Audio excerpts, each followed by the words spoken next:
Hello welcome दोस्तों, आज हम एक्सप्लेन करेंगे न्यूली रिलीज मूवी OMG 2 को। ये मूवी बहुत ही सेंसिटिव टॉपिक पे बेस्ड है। पूरी एक्सप्लेनेशन देखने के बाद आप जय महाकाल बोल के जरूर जाएंगे। भगवान कैसे अपने भक्तों की रक्षा करता है देखने के लिए चलिए शुरू करते हैं एक्सप्लेनेशन। मूवी की शुरुआत होती है महाकाल शिव जी के मंदिर से और ये रहा कांतिलाल मोदित जो कि महाकाल का भक्त है। वो कोई भी काम करने से पहले शिव जी को जरूर प्रणाम करता है। उसका एक छोटा दुकान है जहाँ पर वो पूजा का सामान बेचता है और उसका परम मित्र रवि उस दुकान को संभालता है और वो बोलता है, शांति भाव ये बैग कोई छोड़कर गया है। क्रांति आप बोलता है उसको दुकान में रख दो, मैं जाते टाइम घर ले जाऊंगा। फिर कांति घर पहुंच के शांति से बोलता है, अरे थोड़ा पानी मिला दो, और पूछता है विवेक कहाँ है। शांति बोलती है विवेक राकेश के घर पढ़ने के लिए गया है, वो रात को उधर ही रुकेगा। फिर कांति उसकी बेटी नंदिनी को बुला के बोलता है, बेटा ये बैग कोई दुकान में ही छोड़कर चला गया था तो ये बैग अलमारी के ऊपर रख दे। फिर अगले दिन कांति जब पूजा के दर्शनार्थी को समझा रहा था तभी उसके पास हॉस्पिटल से कॉल आता है तो भागा भागा हॉस्पिटल पहुंचता है। विवेक को डॉक्टर ने एडमिट रखा है और कविता बोलती है, डॉक्टर ने बोला सिर्फ आप ही से ही बात करेगा, आप जाके ही बात करो। फिर वो डॉक्टर से मिलता है और डॉक्टर उसे समझाता है,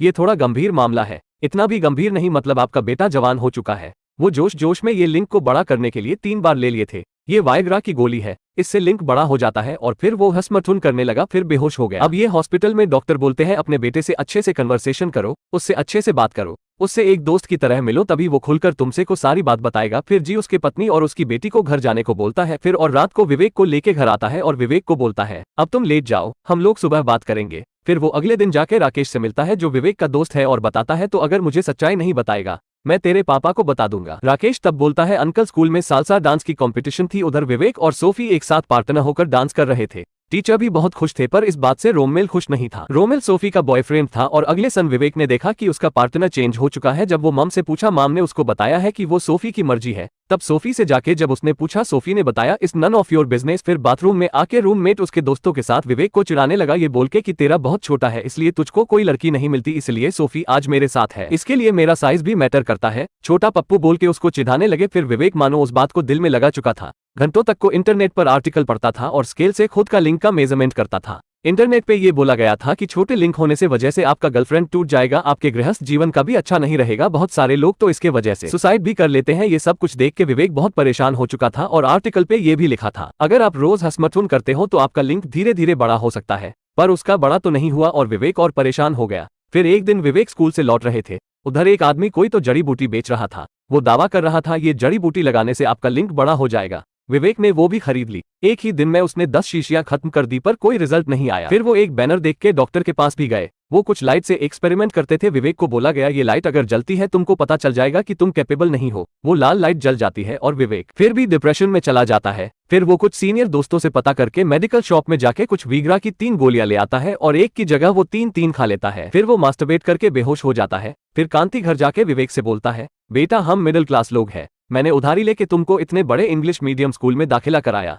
सोचा तुम पर लिख जाओगे तो हमारा गाड़ी भी थोड़ा कम होगा। और बेटा तुम ये सब कर रहे हो, तुम मुझसे आज प्रॉमिस करोगे आज के बाद तुम यह सब कभी नहीं करोगे। विवेक ता बोलता है, पापा मन ही मन मैंने बहुत सारे प्रोमिसेस किया है, पर ये मेरी आदत बन चुकी है। फिर क्रांति विवेक को स्कूल छोड़ने के लिए जाता है। तब उसको प्रिंसिपल साहब बुलाता है और विवेक का एक वीडियो दिखाता है जब विवेक टॉयलेट में हस्तमट अन कर रहा था और उसको फ्रेंड इसका वीडियो बनाकर इंटरनेट पर अपलोड कर देता है। तभी स्कूल वाले और मंदिर के ट्रस्टी बोलते हैं, ऐसा अश्लील काम आपका बेटा कैसे स्कूल में कर सकता है, स्कूल तो कभी नहीं रखेगा। और एक फॉर्म भी बनाया गया है कि कोई भी स्कूल में आपके बेटे को एडमिशन ना मिले, और ये भी बोलता है कल से उसको स्कूल आने की जरूरत नहीं है। क्रांति विवेक से बोलता है, बेटा घर में किसी को पता न चला है, पर वीडियो कहाँ रुकने वाला था, वो इंटरनेट पर अपलोड हो चुका था। मोहल्ले वालों को हर जगह पता चल चुका था। इस वीडियो की वजह से उसकी बहन नंदिनी और उसकी माँ कविता को बहुत सारी खरी खोटी बात हर जगह से सुनने को मिल रहा था और वो लोग बहुत ज्यादा रो रहे थे। और फिर घाट में कांति शिवजी से विनती करता है, मैं आपका परम भक्त हूँ, मेरे बच्चों के साथ ऐसा क्यों हो रहा है, रास्ता दिखाया प्रभु। तब एक आकाशवाणी होता है और शिवजी के अवतार में उनका दूध गंगा जी के कोख से डुबकी लगाकर उठते और वो कांति के माथे पर गंगा जल झटकता है। फिर कांति रात को घर पहुंचता है और उसके पास थाने से फोन आता है और वो बोलते हैं अपने वकील को भी साथ ले आना। फिर हम पुलिस स्टेशन में महाकाल को देखते हैं। वो बोल रहे थे, मेरे सामान अगर मुझे नहीं मिला तो मैं पूरा तांडव करूंगा,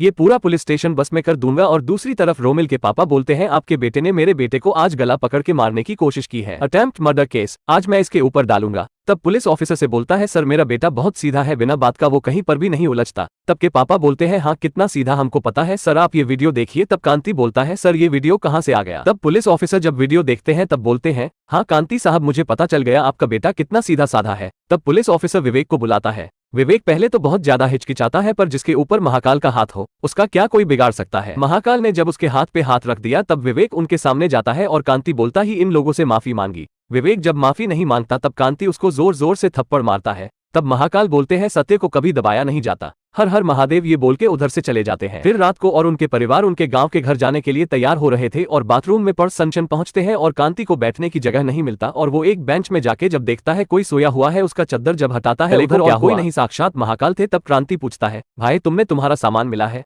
और तुम्हारे गले को क्या हुआ?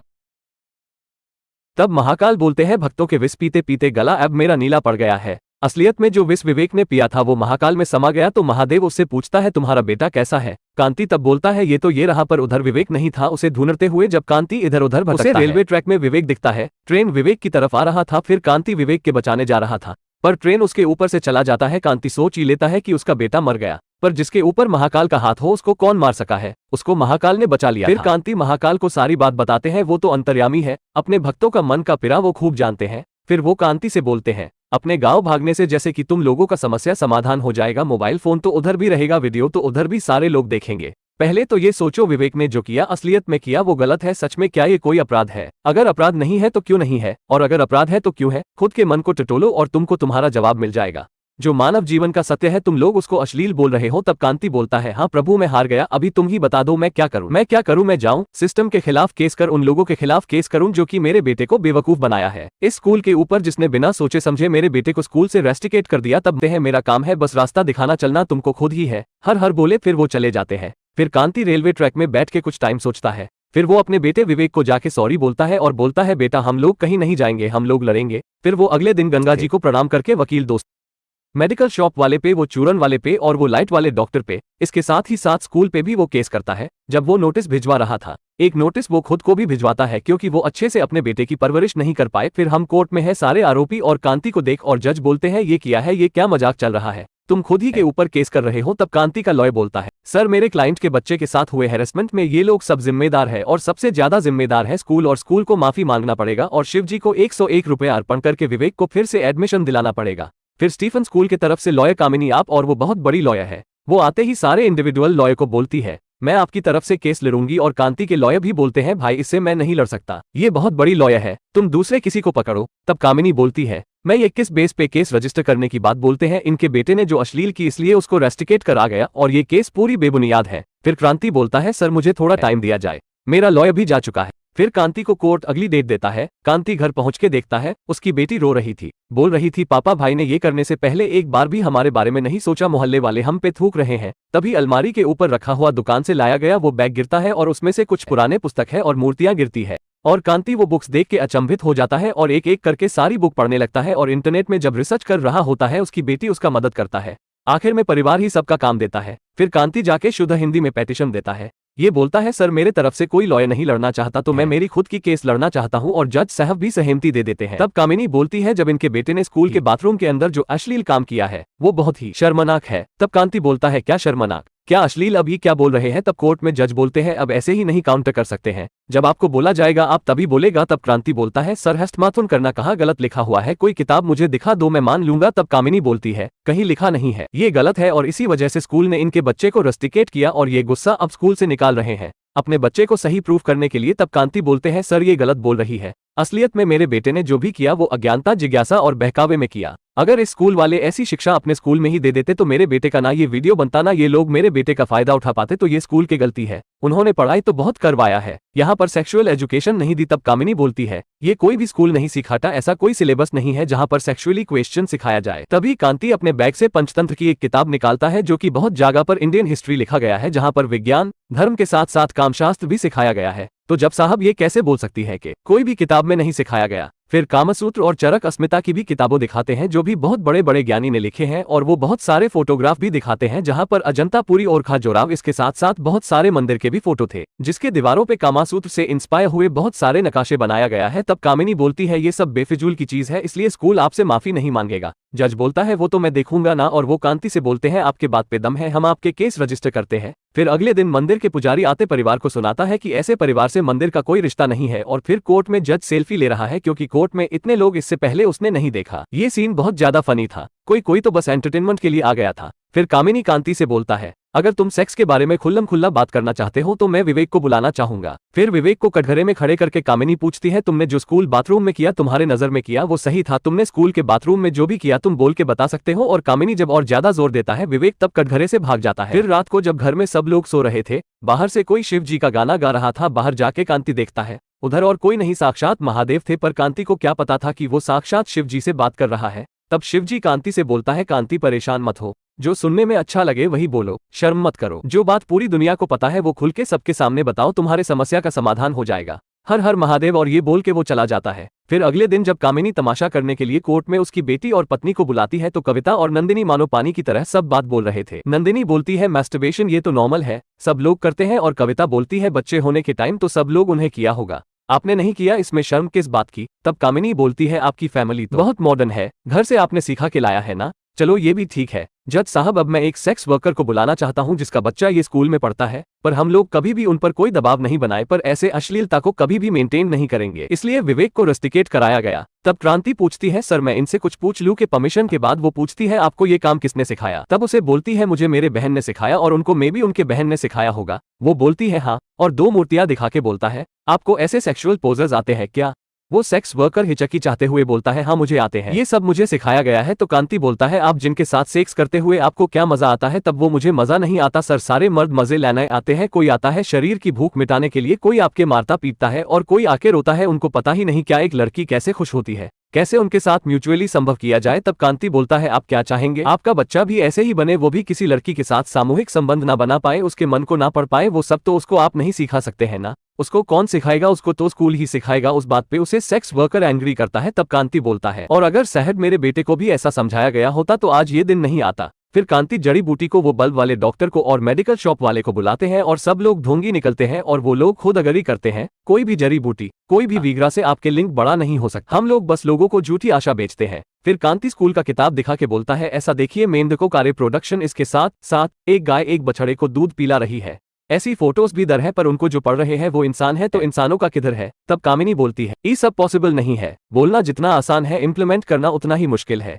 ये हर बार ये कोशिश कर रहे हैं कि स्कूल की सारी गलतियां हैं, उनके बेटे को फिर से एडमिशन दिया जाए और स्कूल गिल्टी फील करे। फिर कांति मंदिर जाकर माथा टेकता है और महाकाल उसको साक्षात दर्शन देकर बोलते हैं, तुम हमारे भक्त हो, इतना चिंता मत करो, ये लोग कचौड़ी खाओ और पेपर को अच्छे से पढ़ना। कचौड़ी खाते टाइम कांति को पेपर में कुछ कोटेशन दिखता है। फिर कांति कुछ पेपर के शॉप में जाके पुराना पेपर, रद्दी वगैरह खरीदता है और सारे तैयारी के साथ नेक्स्ट दिन कोर्ट पहुंचकर फिर बोलता है, सर ये एक बायोलॉजी का टेम्पलेट है जो कि मुझे बायोलॉजी क्लास से मिला है, इधर सब कुछ है बट सर हमारा गुप्त अंक का कोई फोटो नहीं है। तब कामिनी बोलती है, इसलिए नहीं है क्योंकि उनको गुप्तांग बोला जाता है। तब कांति बोलता है, ऐसा किसने बोला? हमने ही ना। अगर मानो हम हमारे पैर को ही गुप्त अंग बना देते हैं तो क्या तुम पैर ही छुपा देते? और वो बोलता है, साहिब जो जैसा है हमको वैसे ही बताना पड़ेगा, बच्चे अगर देखेंगे नहीं तो सीखेंगे कैसे? और वो बहुत सारे चौंका देने वाले डेटा पेश करता है जहां पर बहुत सारे सेक्सुअल डिजीजेस, बहुत सारे लिंक के बारे में बताया गया है। इसी के साथ साथ गुड टच बैड टच क्या होता है, छोटे बच्चों को ये सिखाया जाना, ऐसी बहुत सारे डेटा पेश करता है जो कि कोर्ट में किसी को नहीं पता था। फिर जब घर में होता है तब उसके घर में पुलिस आता है,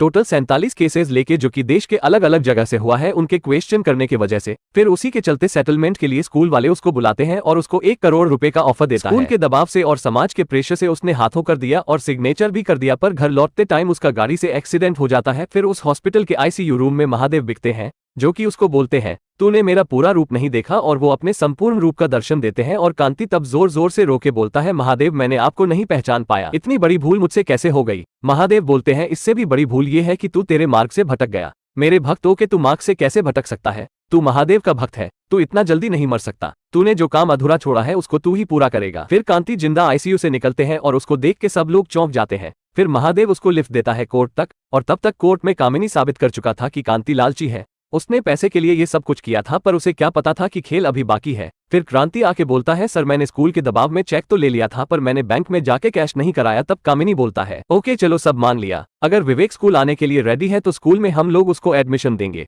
विवेक के अंदर इतना हिम्मत है वो सब लोगों के सामने आके अपना दोष को एडमिट करे और इस स्कूल में फिर से जॉइन करे, पर कामिनी को क्या पता था उसके सर पे महाकाल का हाथ है। विवेक आता है और बोलता है, मैंने जो भी किया वो सही था, बट जो जगह मैंने चुना वो गलत था। तब विवेक की स्कूल के दोस्त भी बोलने लगे, विवेक ने जो किया वो सही था, वो हम लोग सब करते हैं, इसमें कोई शर्म की बात नहीं है। तब जज बोलता है, हमारे हमारे एजुकेशन सिस्टम में ये बहुत बड़ी लूहोल है। अगर सेक्स एजुकेशन हमने अभी भी हमारे सिलेबस में इंक्लूड नहीं किया तो बच्चे गलत संगत में पड़ सकते हैं और गलत जगह से इन्फॉर्मेशन लेके उनकी लाइफ को खतरे में डाल सकते हो। और हमारे पेरेंट्स और टीचर को भी हमारे बच्चे से बहुत अच्छे से बात करना चाहिए, उनकी उम्र के हिसाब से उनको सही नॉलेज देना चाहिए। और वो कहते हैं कि मैं पूरे एजुकेशन सिस्टम से गुजारिश करता हूं कि इस टॉपिक को स्कूल के सिलेबस में ऐड किया जाए।